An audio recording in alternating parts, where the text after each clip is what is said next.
सांग मैंने आपण मानु समस्त मो स्टोरी चैनल ले स्वागत। चलतु कहानी शुणा मितलो कथार गोटे के अच्छीर भाग 19 पूर्व भाग जदि शुणी ना जल्दी जल्दी शुणी नियंतु। कहानी शुणी सारी सब्सक्राइब करिया केबे भूलिबेनी सांग माने। लेखा आउ तार सांग छात ऊपर को गले मंदिर गीत भासी आसुची। एबे सेमानकर चिंता आज आउ टिके परे कौन कौन रागी हेबो। लेखा रास्ता आड़ को अनेला। हॉस्टेल आग रास्तार केते लोक जीवा आसिया करूछंती हेले सबू अचिन्हा मुहरे से गोटे चिन्हा अति निजर काहाकू खोजुची। जदिओ से जानिछि से मुह एठी से देखिया को पाइबनी। से कौन करुथुव केजानी। लेखार मनटा रंजन पाखरु ए अल्प समय केते थर जे बुली आसिलानी। रंजन प्रथम दिनर सेमिति किछि अनुभूति न थिले भी उदास मनरे लेखा सह स्कूल रे बीतीथिबा दिन गुडा मने पकाउछि। हॉस्टेल रूम भितरे बसी झरकारु बाहर को अनेई ता मन भी उड़ी जाउछि लेखा पाखकू। लेखा आउ स्नेहा छातरु तळकू आसिले बेल बाजीगला प्रेयर पई। ता सहित फास्ट इयर पिलांकू रागिंग डर खाई जाउछि। कॉमन रूम पूरापूरी भर्ती हो जाइछि। प्रेयर सरिला सीनियर पिला सबु आज एकाठी होई गलेनी मजा देखिबाकू। कांति प्रभा अपा रेजिस्टर बाहर करी फास्ट इयर पिलांकू आगकू आसीबाकू कहिले। प्रथम नाम तो लेखार। से डर तार मुहरे झाल बुंदा बुंदा जकई आसिलानी। से नाम डाकिले श्रीलेखा महापात्र। लेखा आग को जाई ठिया हैला। नाम कुह कोठू आसीछ आउ बापा कौन करती। साधारण परिचय तो सरीगला। तापर जने पचारला लेखा तमर कौन बॉयफ्रेंड अछंती। लेखा संगे संग कहला हाँ अछंती। एमिति उत्तर से माने केही आशा करि नथिले। कोठी अछंती अपा मोर 30टा बॉयफ्रेंड अछंती स्कूल रे से माने सबू मोर फ्रेंड। लेखार एमिति सरल कथारे सबू पिला हो होई हसी पकेइले। बहु समय पर्यंत हसर शब्द कॉमन रूम रे गुंजुथुला। सेमितिका फ्रेंड नुह किए स्पेशल फ्रेंड अछि। एबे लेखा बुझी पाला एमाने कौन पचारछंती। बुझी पारिबा क्षणी मन भितरे रंजन मुहटा नाची गला। आखिरे गोटिए चमक खेली गला। अपा माने संगे संगे जोर दे पचारले किए से ता ना कौन। ना मोर सेमिति स्पेशल केही नाहंती मो समस्ते सेमिति सांग बास। लेखार कथा को सेमाने विश्वास कले बोध हुए। आउ से विषय किछि न कही अन्य जने पचारले तमको नाच आसे। लेखा कहला हाँ अल्प अल्प आसे नाच सेमिति खास नुह नाची करी देखाओ तो। आउ जने कहले लेखा भाभी नथिला सेठी ताकू डांस करिया को सेमाने कहिबे बोली। से एमिति कहि देइथिला रागिंग रु रक्षा पाइबाकू। कौन नाचिब से हेबे। मने पड़ला राधा कृष्ण लीला रे रंजन सह डांस कथा। बहुत वर्ष बीतीगले भी एबे भी सबू स्टेप मने अछि तार। लेखा ओढ़नीटी अंटारे बांधी आगकू आसिला डांस पई। लेखार एमिति सबू कथा को डर नाही। जहा आसुची करिब नहेले मना करिदेब। कला लेखा नाच निजे गीत गाई करी बाट छाड़ नंद कुमार गीतटी गाई लेखा खूब सुंदर डांस भी परिवेषण कला। डांस कला बेले ताकू अनुभव हेउथला जेमिति रंजन कृष्ण होई ता आगरे बाट ओगाळुची। से आहुरी उत्साह नाचिबाकू लागिला। सीनियर अपा माने मने मने भाबुथुले झियटी खूब सरल आउ मनटी पूरा सच्चा। मनरे किछि आबिलता नाही यार। डांस सरिला लेखार से माने खुशी होई कहले हौ हॉस्टेल सबू नियम मानी चलिबो आउ भल पाठ पढ़िबो। तापरे अनेक सांग मानकू किछि किछि उल्टा सीधा प्रश्न काहाकू नाच कर काहाकू पुणी गीत गाई शुणा। एमिति नाटक आउ उपचारिकता भितरे सेमानकर रागिंग सरिला। समस्तक मुंडरू गोटिए बोझ जेमिति गला 2 वर्ष पई। रूम रे समस्ते लेखार नाच को प्रशंसा करुथिले सांग माने। स्नेहा कहिला द कुमरटी किए की सांग। लेखा टिके लाजेई गला स्नेहार प्रश्न रे। कहिला काहा कथा कहूच तमे की। केही नुह म तुम लाज करिवार भंगीरु जणा जाउची केही तो नंदकुमार अछि निश्चय। लेखा टिके हसी देला स्नेहा कथा सुनी। राति प्राय 1:30 हेबो लेखा को पास लागिला। से एते राति रे बाथरूम केमिति जीवो। आसु आसु तो स्नेहा ताकू भूत कथा कहि देइची। बाथरूम अगणा रे से पाखकू कुआ आउ बौल गछ से गछरे निश्चित भूत थिबो। जोरे लागुची। बाध्य होई स्नेहा को डाकिला स्नेहा बाथरूम जीबी चाल छिड़ा हबो मो पाखरे। स्नेहा धड़पड़ होई उठिला सांगरे जीवाकू। 2 जण जाक बाथरूम पाखरे पहुंची गले। लेखा थरे बौल गछ आड़कू नजर बुलेई आनिला। ପାସ୍ ଲାଗୁଛି ଜୋରରେ। ଏବେ ଭୂତ ଟିକେ ମନରୁ ଦୂରରେ ଅଛି ଲେଖାର। ସେ ପ୍ୟାଣ୍ଟର ଡୋରଟା ଖୋଲିବ, ଡୋରର ଗୋଟେ ପଟ ଟାଣିଛି, ଗଣ୍ଠି ପଡ଼ିଗଲା।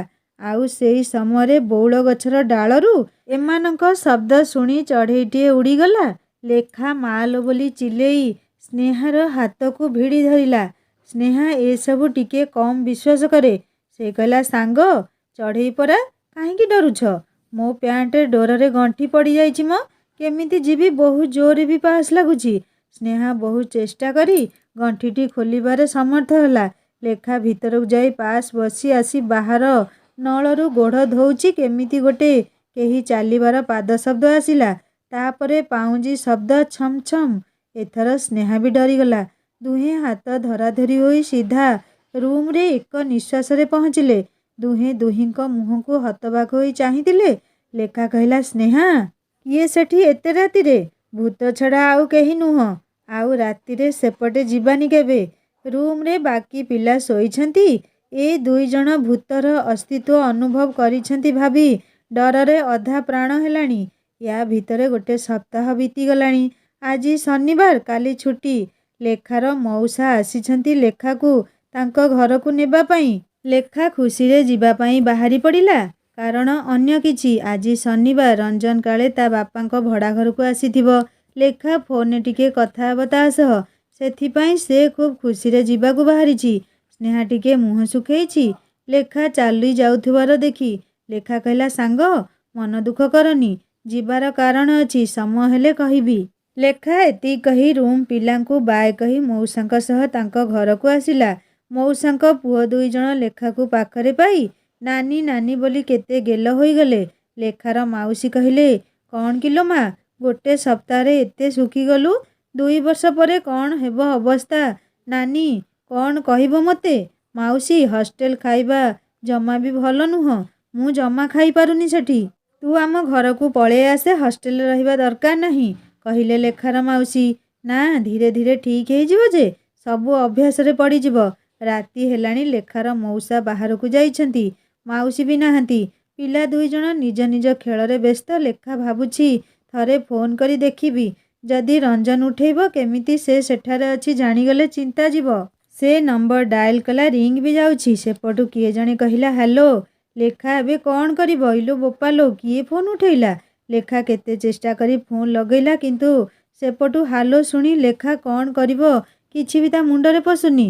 ଆରପଟୁ ଫୋନ୍ ରଞ୍ଜନ ବାପା ଧରିଥିଲେ। ଲେଖା କିଛି ନ କହି ଫୋନ୍ ରଖିଦେଲା। ରଞ୍ଜନ ବାପା କେତେଥର ହାଲୋ ହାଲୋ କହି ଫୋନ୍ ରଖିଦେଲେ। ରଞ୍ଜନ ତ ହଷ୍ଟେଲରୁ ତା ବାପାଙ୍କ ପାଖକୁ ଆସିଛି। କେହି କିଛି ନ କହି ଫୋନ୍ ରଖିଦେବା କଥା ରଞ୍ଜନ ଟିକେ ଦୂରରେ ବସି ଦେଖୁଥିଲା। ସେ ମନେ ମନେ ଭାବୁଛି, ଇଏ ନିଶ୍ଚୟ ଲେଖା ହେଇଥିବ। ବାପା ଫୋନ୍ ଉଠେଇଲେ ବୋଲି ରଖିଦେଲା। ହେ ଭଗବାନ, ବିଚାରୀ କ'ଣ କହିବାକୁ ଫୋନ୍ କରିଥିଲା କେଜାଣି? ନୂଆ ଜାଗା, କିଛି ତ ଅସୁବିଧା ହେଉଥିବ ତାକୁ। ସେ ସବୁ ସେ ତା ସହିତ ବାଣ୍ଟିବାକୁ ଫୋନ୍ କରିଥିବ ନିଶ୍ଚୟ। ରଞ୍ଜନର ମନଟା ଖୁବ୍ ଅସ୍ଥିର ହେଲା। କ'ଣ ହେଲା, କାହିଁକି ଫୋନ୍ କରୁଛି କେଜାଣି? ରଞ୍ଜନର ବାପା ଟିକେ କ'ଣ ବାହାରେ କାମ ଅଛି କହି ବାହାରିଗଲେ। ସେ ଯେମିତି ବାହାରକୁ ଯାଇଛନ୍ତି, ରଞ୍ଜନ ଲେଖାର ମାଉସୀ ଘର ଫୋନ୍ ନମ୍ବର ଡାଏଲ୍ କଲା। ଲେଖା ସେଇଠି ବସିଥିଲା ଫୋନ୍ ପାଖରେ। ସେ ଝଟ୍ କରି ଫୋନ୍ ଉଠେଇ ନେଲା। ଲେଖା କହିଲା, ହ୍ୟାଲୋ ହ୍ୟାଲୋ। ରଞ୍ଜନ ଲେଖାର କଣ୍ଠ ଶୁଣି ଖୁବ୍ ଭାବବିହ୍ୱଳ ହୋଇ ପଡ଼ିଲା। ଲେଖା, ସେ ଆଉ କିଛି କହିପାରିଲାନି। କହୁନୁ, ମୁଁ ଶୁଣୁଛି, ଚୁପ୍ କାହିଁକି ରହିଲୁ? କେମିତି ଅଛୁ ତୁ? ତୋ ହଷ୍ଟେଲ କେମିତି? ଖାଇବା ପିଇବା କେମିତି? ତୋ ରୁମ୍ମେଟ୍ କେମିତିକା ପିଲା? ରାଗିଂ ହେଲା କି ତୋର? ବାସ୍ ବାସ୍, ଏକାଥରେ ସବୁ ପଚାରିଲେ ମୁଁ ଉତ୍ତର କେମିତି ଦେବି? ଆଗ ତୁ କହ। ଲେଖା କହିଲା, ଜାଣିଛୁ, ଆମ ହଷ୍ଟେଲରେ ଭୂତ ଅଛି। ଯୋଉଠି ଗଲୁ ସେଇ କଥା, ସେଇ ଭୟ ତୋର। ତତେ ଦେଖା ବି ଦେଇଥିବ ଭୂତ ନିଶ୍ଚୟ। ସତ, ପୁରା ନ ଦେଖିଲେ ବି ଶବ୍ଦ ଶୁଣିଛି।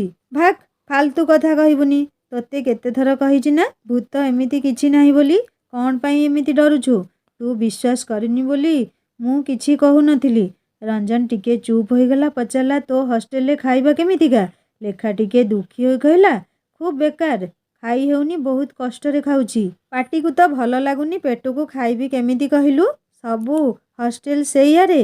ଖାଲି କ'ଣ ଏକା ତୋରି ହଷ୍ଟେଲରେ ଖରାପ ଖାଇବା ଦେଉଛନ୍ତି? ଆମର ବି ସେମିତି। ଏତିକି କହି ରଞ୍ଜନ ଟିକେ ଚୁପ୍ ରହିଲା।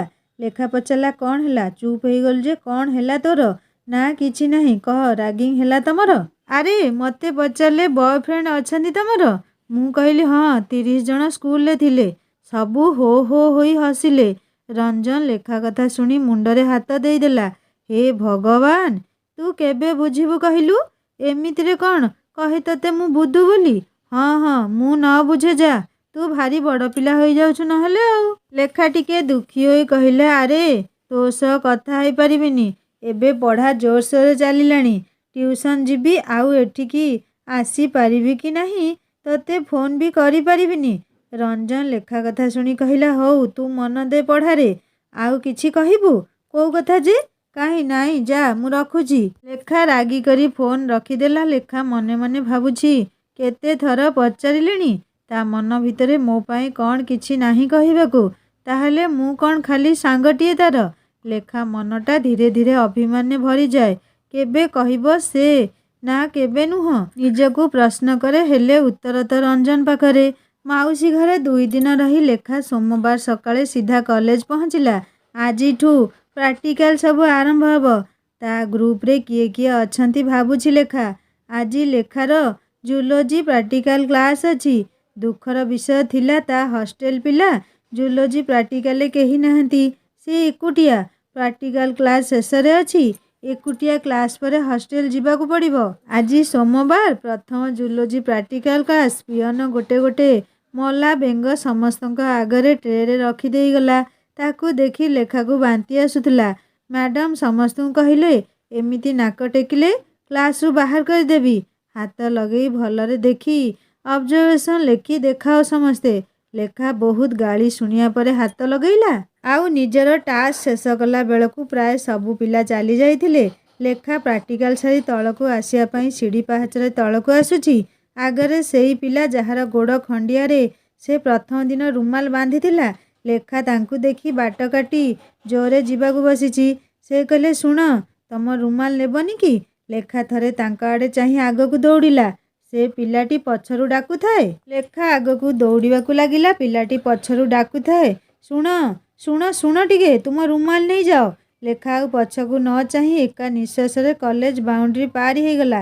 ଲେଖାକୁ ଡର, ତାକୁ କାଳେ ସେ କ'ଣ କହିବ। କେମିତିକା ପିଲା କିଏ ଜାଣିଛି।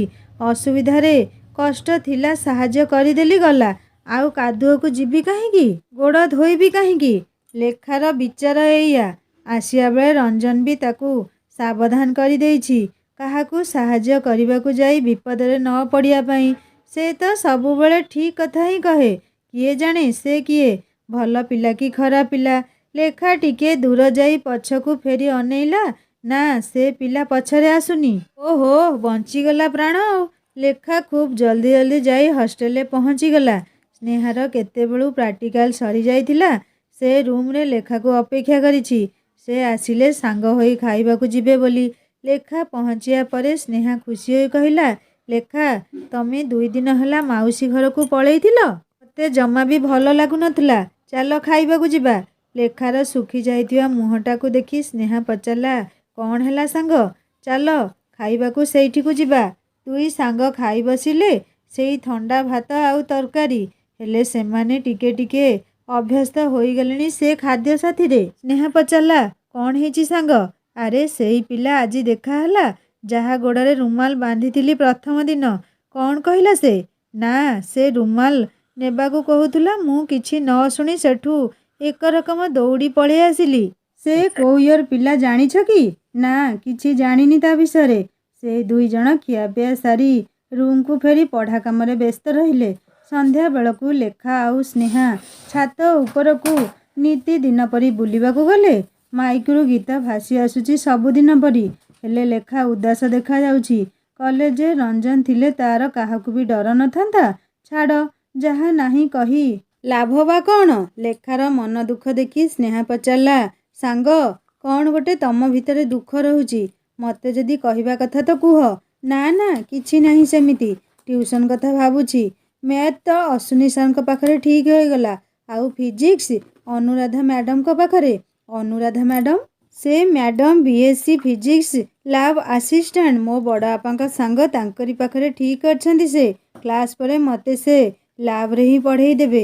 ମୋତେ ତାଙ୍କ ଘରକୁ ଯିବାକୁ ପଡ଼ିବନି। ସ୍ନେହା କହିଲା, ଭଲ ହେଲା। ମ୍ୟାଥ୍ ଆମେ ସମସ୍ତେ ମିଶିକି ଯିବୁ। ହଷ୍ଟେଲରେ ପ୍ରାୟ ପିଲା ତାଙ୍କରି ପାଖରେ ଟ୍ୟୁସନ୍ ହେଉଛନ୍ତି।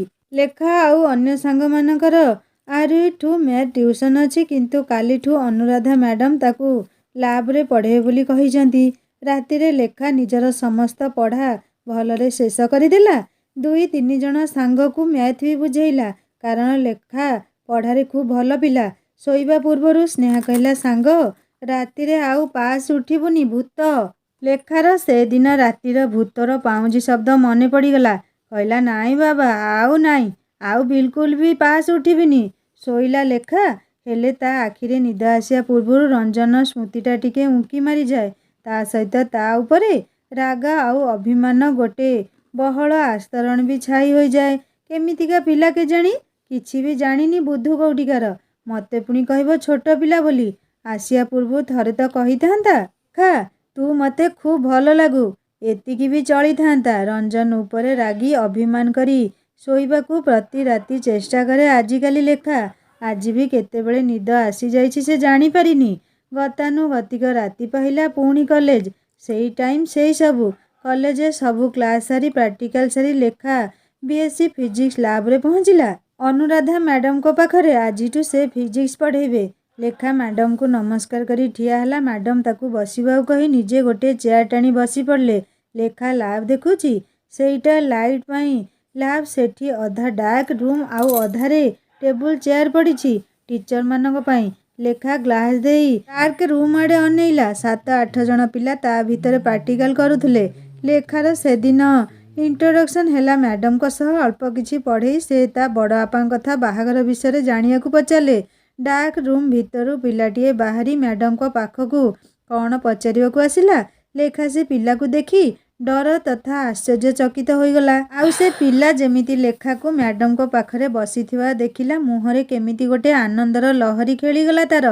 ସେ ସେଇ ପିଲା, ରୁମାଲବାଲା। ମ୍ୟାଡ଼ାମ ପଚାରିଲେ, କ'ଣ ହେଲା ପବନ, କିଛି ଡାଉଟ୍ ଅଛି କି ତୁମର? ଲେଖା ଜାଣିଲା ତାଙ୍କର ନାମ ପବନ, ଆଉ BSc first year physics honours. ସେ ଲେଖା ଆଡ଼େ ଏକ ନଜରରେ ଅନେଇଥାଏ। ଲେଖାକୁ ସେଠାରେ ଦେଖି ପବନ ବୋଧେ ନିଜର ପଚାରିବାକୁ ଥିବା ଡାଉଟ୍ ଭୁଲିଗଲା। ମ୍ୟାଡ଼ାମ ପୁଣି ଥରେ ପଚାରିଲେ, ପବନ କୁହ କ'ଣ ହେଲା? ଏଥର ପବନ ଲେଖା ଉପରୁ ନଜର ହଟେଇ କହିଲା, ମ୍ୟାଡ଼ାମ ଏକ୍ଜିଟ୍ ଭ୍ୟାଲୁ ଆସୁନି। ମ୍ୟାଡ଼ାମ ପବନ ସହିତ ଡାର୍କ ରୁମ୍ ଭିତରକୁ ଯାଉ ଯାଉ ଲେଖାକୁ କହିଲେ, ଯେତିକି ପଢ଼େଇଲି ଦେଖ, ମୁଁ ଆସୁଛି 5 ମିନିଟ୍ରେ। ପବନ ଡାର୍କ ରୁମ୍ରେ ପଶିବା ପୂର୍ବରୁ ଲେଖାକୁ ଆଉ ଥରେ ଅନେଇ ଦେଇ ଚାଲିଗଲା। ଲେଖା ଭାବୁଛି, ହେ ଭଗବାନ, ଯାହାକୁ ଡର ଥିଲା ସେଇଆ ହେଲା। ଚୋର ଘର ଯୋଉଠି, ରାତି ପାହିଲା ସେଇଠି।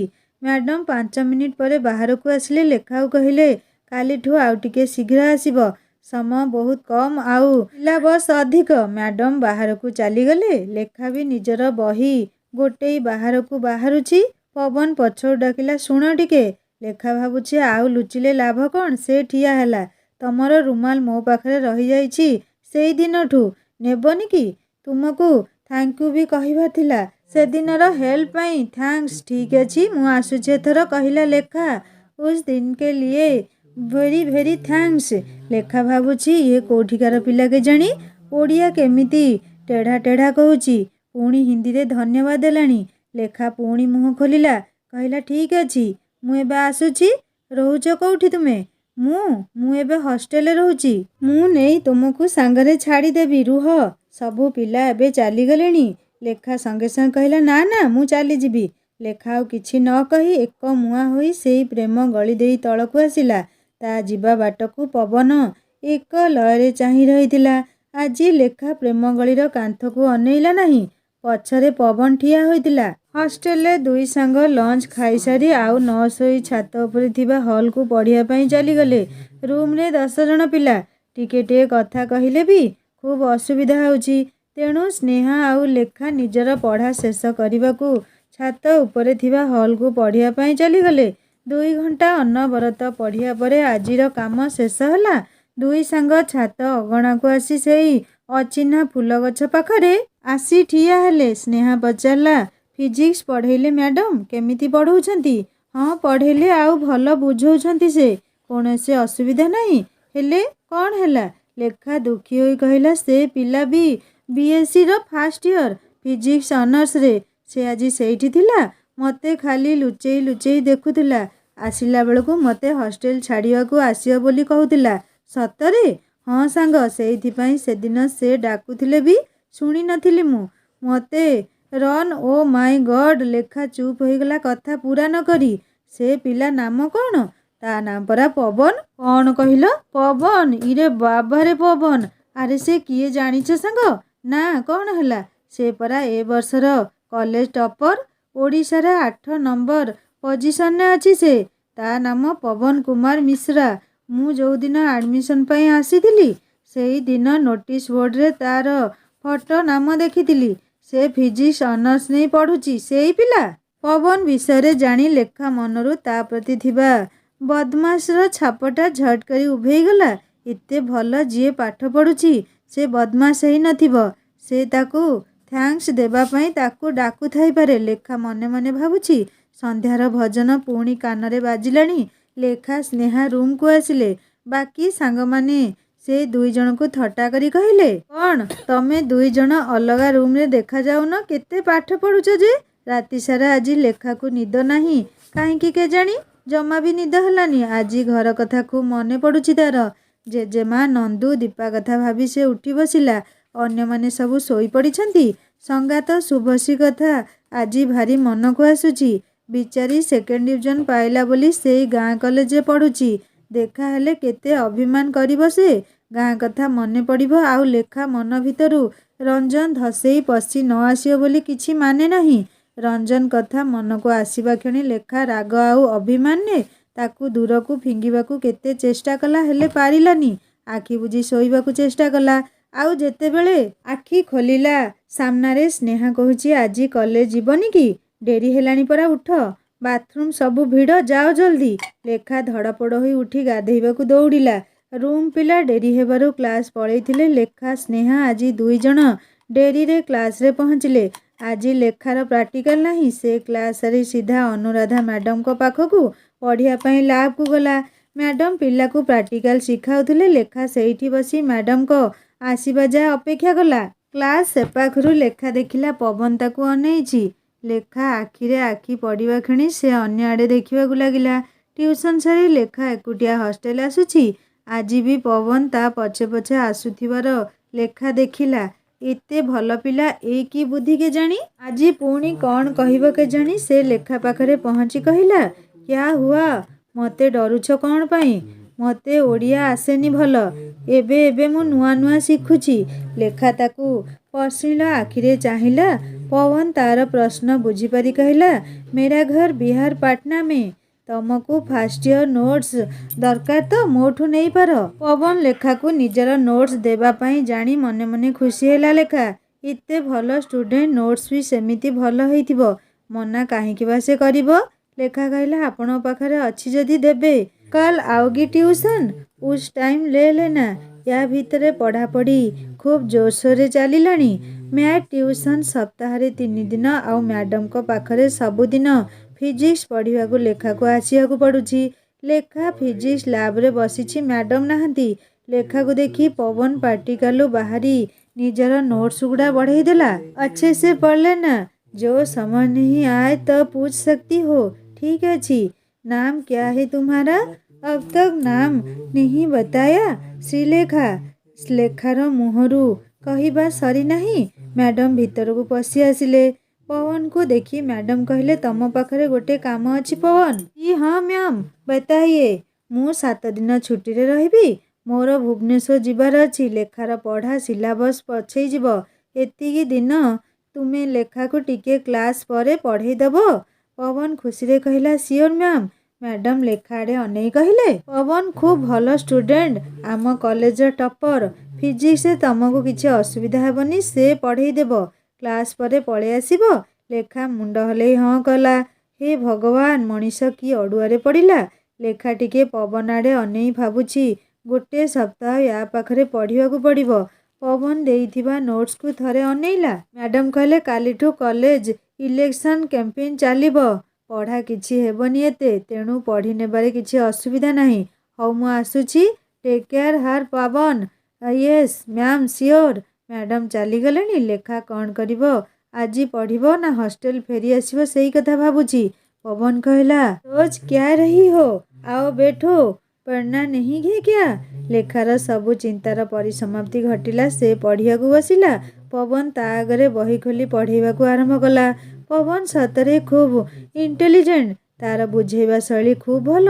गोटे गध पिला भी बुझीजिब। मैडम को ठारू भी भल तार पढ़ेଇବା शैली। से जानिछि कोठी गोटिए पिलाकू बुझियाकू असुविधा हुए। सेई पॉइंट से क्लियर करी आगकू आग पढ़ेई चलीथिले। पवन सांगमाने से पाखरु पवन को पढ़ौथिबार देखि खूब आश्चर्य होउछंती। कारण से केबे काहा सह कथा हुएनी, चुपचाप रहे।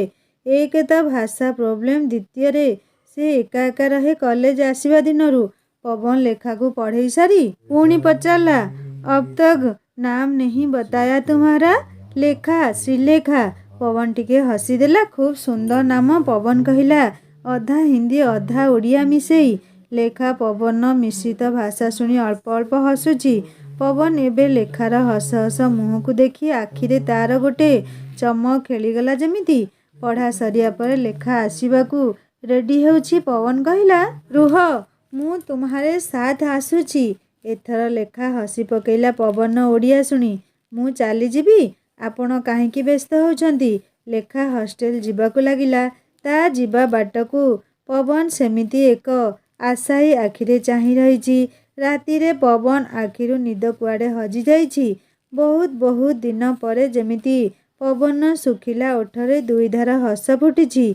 एई बयसरे जो जंत्रणा मनरे चाबी देई रखिछि, आजी जेमिति से चाबी खोली खोली जाउछि। से सेई अंधार अतीतकू चाही सिहरी उठुछि। ना ना, से अनेई पारुनी सेई दुख अंधारकू। पुणी सेई अंधार घरे जंत्रणा सबुकू चाबी देई फेरी आसुछि आजिर दिनकू। लेखार शांत सुंदर मुहटाकू से मने पकेई खूब खुशी होउछि। आजी पर्यंत से केबे एमिति मनटिए पाइनी। लेखा भितरे से जेमिति गोटिए स्नेही दरदी हृदयटिए देखुछि। लेखा पवन रो नोट्स गुड़ा स्नेहाकू देखई कहला, देख पवन बाबू कौन देइछंती, बहुत भल नोट्स, तमे भी लेख। लेखि सारी तांको नोट्स फेरई देबी। स्नेहा कहला, भल हला सांग। से निज आड़ू जाचिकी देले। रूम रे लेखिले समस्ते देखिबे, चल छात उपरे हॉल रे बसिकी लेखिबा। दुई जण जाक छात उपरे हॉल रे बसी पवन देइथिबा नोट्स टिपिबाकू लागिले। लेखा नोट्स तो लेखुथाए, मझिरे मझिरे आखि आगरे पवन हस हस आउ केबे उदास मुहटा नाची जाउथाए। से स्नेहा कहिला, सांग आजी मते मैडम पढ़ेई नाहांती? पुणी किए पढ़ेइला जे? मैडम गोटे वीक छुट्टी रे अछंती, आउ पढ़ेଇବା दायित्व पवन उपरे देई जाइछंती। लेखा कथा शुणी स्नेहा लेखा को अनेइला। ताहले आजी पवन बाबू तमकू पढ़ेइछंती? हाँ, खूब भल तांको पढ़ेଇବା शैली। पाखरे हॉल रे आउ दुई तीन जण अपा पढ़ुछंती। बेसी राति हेलारू सेमाने निज रूम को गलेनी। केवल लेखा आउ स्नेहा हॉल रे अछंती। लेखार भूत कथाटा मने पड़ीगला। कहिला, चाल तळकू रूम को पळेइबा, मते डर लागिलाणी, समस्ते सोई गलेनी। लेखार डर देखी स्नेहा कहिला, नोट्स लेखि सारी जिबा, बस। केही भूत भूत नाहांती म, बेकारटारे तुमे डरुछ? नाई सांग, मते बहुत डर लागुछि। पुणी तळे बाथरूम जीवाकू पड़िबो। राति सेतेबेलकू प्राय गोटे हेबो। स्नेहा कथारे बाध्य होई लेखा नोट्स लेखिबारे लागिला। अपा माने तळकू केतेबेलू चाली गलेनी। हठात ऊपर छातरू सेई दिन परी पाउंजीर शब्द छम छम छम छम हेला। लेखा स्नेहार हाथटा भिड़ी धरिला। भयरे छाती धड़धड़ हेउछि। एबे सतरे स्नेहा भी डरीगला। हेले लेखा आगरे किछि भी कहुनी। दुई जण तळकू आसिबे पाहाचरे गोड़ रखिछंती। पुणी सेई शब्द छम छम छम छम छम छम। लेखा पूरा डरिकी छानिया। सांगमाने सतरे पाउंजीर छम छम शुभुथुला ना ए दुई सांगक मनर भ्रम? सतर कण किए भूत थिला ताहा शुणिबा नेक्स्ट पार्ट रे। कहानी केमिति लागिला मते निश्चय कमेंट करी जणाइबे। आउ जदि कहानी आपण मानकर हृदय को छुई पारि थाए ताहले सब्सक्राइब करी बेल आइकन निश्चय दबाई देबे। कहानी आगको बहुत इंटरेस्टिंग हेबो। शुणिया पई अनुरोध रहिला। रहुछि नमस्कार, जय जगन्नाथ।